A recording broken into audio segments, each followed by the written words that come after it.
Hey guys, Chris Lee here. For those of you who don't know me, I'm an athletic performance coach working with Tinman Elite, former head coach of University of Colorado Swimming and Diving, and current triathlon coach. I'm also the founder of Kinesis Integrated Therapy. We're a collective of health engineers who specialize in sports performance and conditioning, as well as physical and chiropractic therapy. So over the last week, I've received a lot of questions on Instagram relating to strength, conditioning, programs and routines, as well as some injury advice. And we didn't get a chance to answer all of them, so I'm going to try to make this video and get through all of these questions as best as I can here. So the first question we have here is, what are the differences in strength workouts and drills and different training phases? So we really have 4 training phases in an athletic season. Right, we have 1, the off-season, 2, the preseason, 3, early season, and 4, in-season or competition phase. Right, and within that there are their own subcategories, but we'll stick with those 4 for now.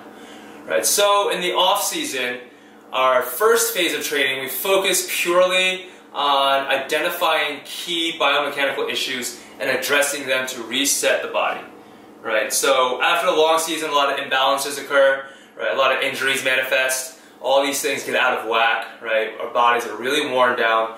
Our focus here is to really dial in what our main priorities are to reset our body, right? From there, we're establishing a sound foundation of movement quality, right? Building strong movement patterns.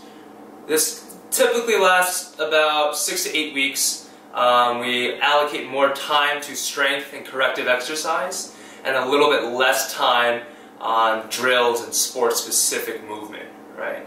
And the next phase we have here, we have the off-season that's transitioning into pre-season, right? So now training's beginning to ramp up a little bit, right?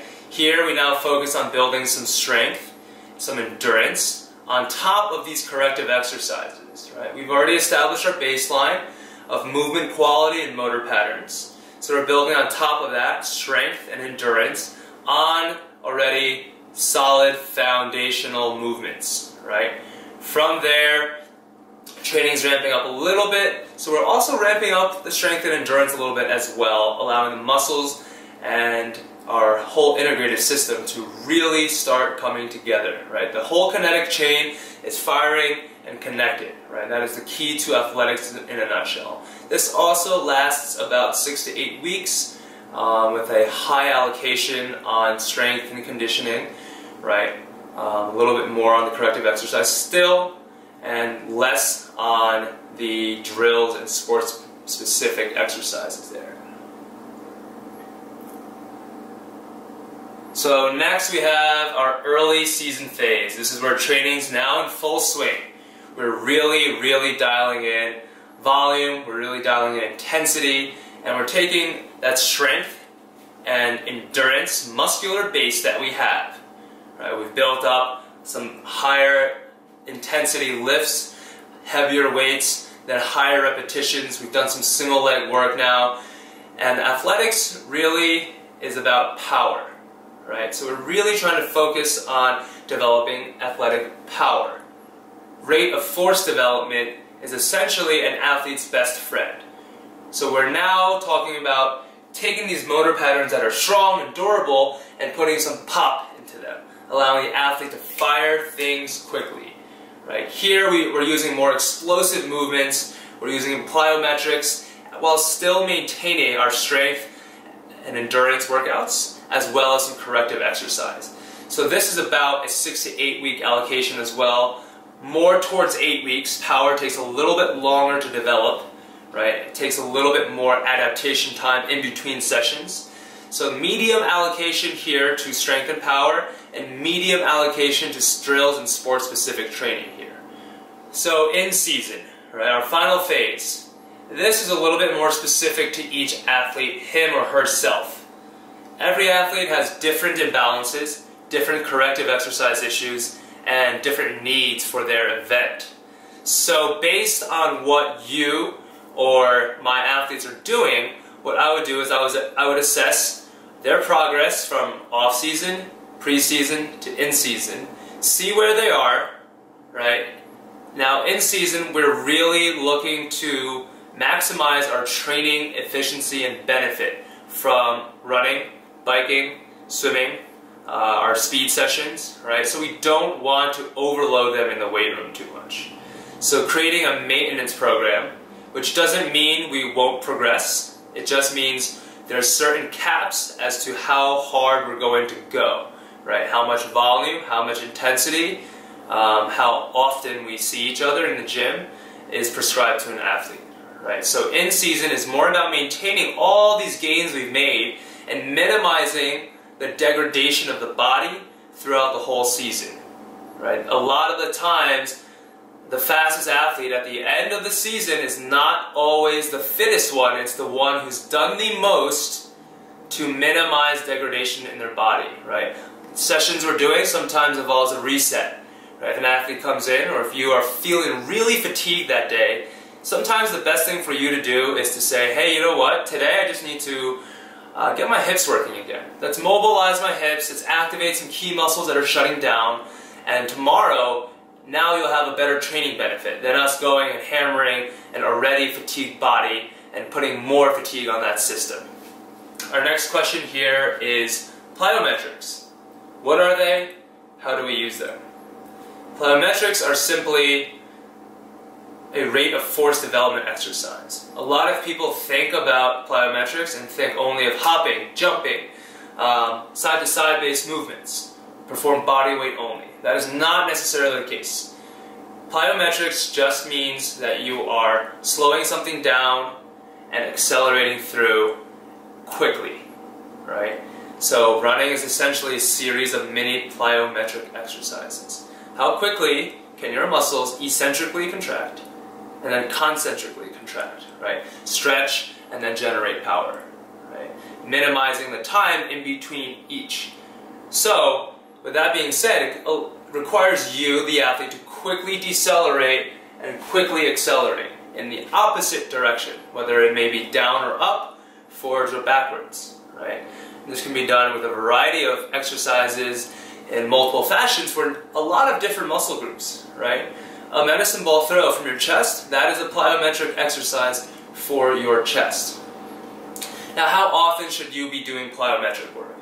So this is based mostly on your program as an athlete, your experience in the past, how much experience have you had doing plyometrics and strength training, right? They go hand in hand, right? Typically with my athletes, I don't recommend doing plyometrics more than 2 to 3 times a week.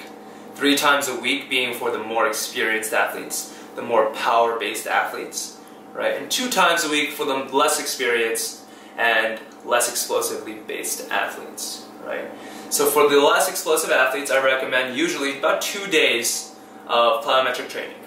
And in between those 2 days, approximately 3 days of recovery, right? And as you progress, clearly you can minimize the time to recovery, right? And perhaps make your sessions a little bit more intense, right? But to start, I wouldn't go over 2 times a week, right? 3 times a week, now you're pretty experienced, right? However, you have to realize there is a large adaptation that needs to happen in your tendons, right? The whole point of plyometrics is to make your tendons more responsive, stronger, more elastic, right? However, your tendons have much less circulation than muscles, fibers, which means they recover much less efficiently than your muscles, slower than your muscles, right?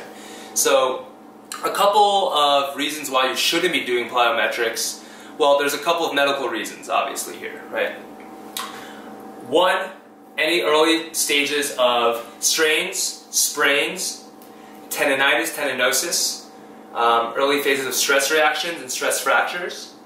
If you have any spinal abnormalities, if you have any lumbopelvic hip complex issues, right? If you're lacking true stability in your hips, you should definitely reevaluate why you're doing plyometrics and how you should be doing them, right? It's really important for you to have a sound structural integrity in your body while performing plyometrics, right? I'm not saying you shouldn't use plyometrics in rehab, however, not in the early stages. There has to be a certain level of efficiency and progression leading into the plyometrics to get you back into that sports, high-performance sports training atmosphere. Another reason why I wouldn't do plyometrics, say you've gone and done a hard track workout out there one day and you're just fatigued, your brain is barely working, you have high neuromuscular fatigue. On those days, the whole system is operating slowly, right? It's like when your internet is going really slow that day. Things just don't load fast. Similar for plyometrics and strength training. On those days, I would say back off. Don't do anything explosive or fast, right? You may risk getting injured, right? Your body's just not responding fast. It's not loading, right? So I would really make sure you consult a professional for plyometrics. Go lighter rather than hard, right? Better safe than sorry, right? And make sure you ask around, ask a coach, ask a medical professional about the right progression into plyometrics. So our fourth question now is, we have a really, really great question. How often and what type of power or Olympic type lifts are we using for the Tinman Elite guys, right? And are they important for runners? So the answer to that question is yes. Power and certain Olympic lifts are very important for runners, right? Even more important so for track and field athletes, right? The field guys really, really need to generate a lot of power in their events. So, some of the key exercises we use: deadlift. Big, big, big one, right? As that progresses, we progress into some hang cleans, right? And some power cleans, right? However, Olympic lifts are not the only power exercises we're using. A lot of people get the idea that power has to be Olympic lifting, right? We actually generate power through a lot of different exercises and through a lot of different workout mechanisms, right? So for example, just because I'm lifting heavy, even with a deadlift or with a hang clean, it doesn't mean I'm truly generating a lot of power, right? Rate of force development. We mentioned this earlier. That is the important factor here. How much force can I generate how quickly, right? In what time frame can I generate force? Super key for runners to generate power quickly. If you think about it, sure, if I lift really heavy, do a deadlift, and generate power slowly, or generate force, I should say slowly, that's great. However, you do need to fire fast, right? That does not directly translate to running fast. It will get you stronger, it will give you some more endurance, allowing you to hold speed over time, but for true speed, generating power is really, really important. Why? A couple of reasons. One, neuromuscular activation. When you do something explosive, you have a very large electrical impulse from your brain to tell your body to drive, right? To generate maximal force in a minimal amount of time, right? Usually in a tempo run or even a track workout, you're not getting full muscular activation, right? You're not firing completely. This will force your body to fire completely and generate force over a short amount of time, right? So the question is, how often should we be incorporating power or Olympic lifting, right? Power can be incorporated into every single session. However, it needs to be done smart, right? I'm not telling you to go lift and do power cleans to failure, right? There's a specific reason why we're doing power, and it should come before, especially for those of you that are not as experienced, before you're doing any other form of exercise, right? It can come after some activation, some integrated exercises, right? Some dynamic warm-up. But when you're generating power, it takes a lot out of your system, right? So when it takes a lot out of your system, you need to do it first, let it recover, before you go into your typical squats, your typical deadlifts, your typical lunges, your typical single leg work, right? You don't want that fatigue already set into your body before you do these power movements. That's a little bit too much. Same principle kind of applies for plyometrics, right? Unless you're a strength coach or unless your coach in your sport is telling you, I want you to do power movements after a session for a specific reason, then I would not do that. If you're doing it self-prescribed or someone else is prescribing it to you, that's not part of your program, you need to put it first when they're fresh so you don't end up getting injured or compromising some structural integrity in your body there, right? However, again, if your coach has a specific reason for you doing that, then by all means, go ahead and do that. He or she is a professional, and you will be supervised during it, right? So, key is to try not to go to failure either, right? You don't want to go until failure. The key is to generate high quality power. So there we have 5 great questions regarding how you should be training, how it should be applied to what phase of your season, and some specific exercise questions and how to use them and when to use them, right? In the big scheme of things, training is pretty simple, right? You have the human body first, right? We're applying an athletic event to it, specific sport skills here, right? And from there, so we have the human body. Next we have motor patterns. How efficiently do we fire in a kinetic chain, right? It's a chain of movements. If I'm throwing a ball, how fluid am I throwing the ball, right? How connected is my body? If I choose to rotate too soon while throwing a ball, well, it's not accurate, it's not efficient, and it can cause an injury, right? So once we have that movement pattern or motor control down, then we can begin to build strength on top of that.